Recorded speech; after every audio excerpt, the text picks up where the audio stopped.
et je travaille en binôme avec une collègue et je fais principalement l'accueil du musée. Alors, j'accueille les personnes qui veulent visiter le musée, mais pas seulement, aussi les touristes qui viennent ici à poser des questions. Quand il n'y a pas beaucoup de passages, j'ai la possibilité sur l'ordi de travailler aussi aux inventaires.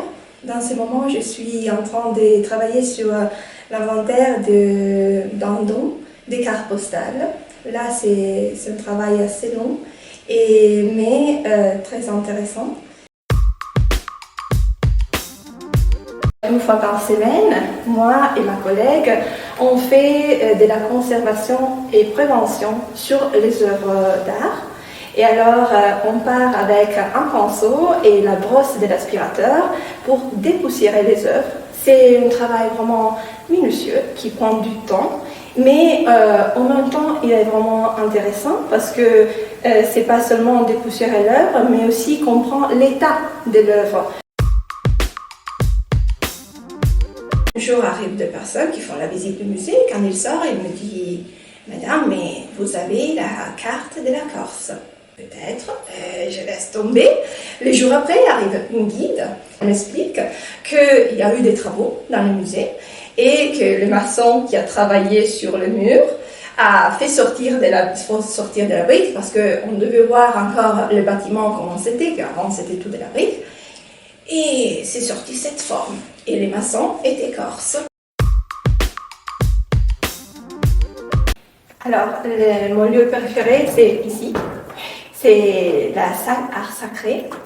Et j'aime bien ce lieu parce que c'est plein de souvenirs qui me font penser à quand j'étais plus petite. J'étais dans un petit village et j'étais dans une famille vraiment très religieuse.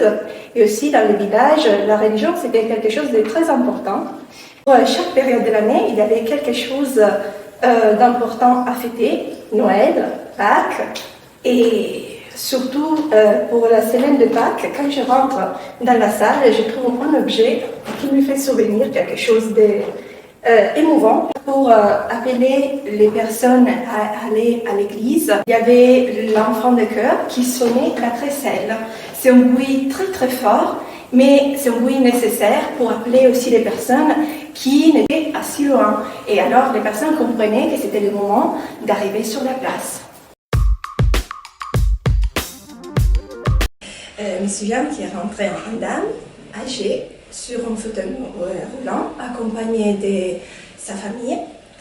Et les fils m'ont raconté qu'elle était l'ancienne gardienne du musée et que le jour de son anniversaire, elle a voulu rentrer et voir le lieu où elle a travaillé. Et alors, elle ne parlait pas beaucoup, elle était vraiment déjà âgée, mais ça m'a émue.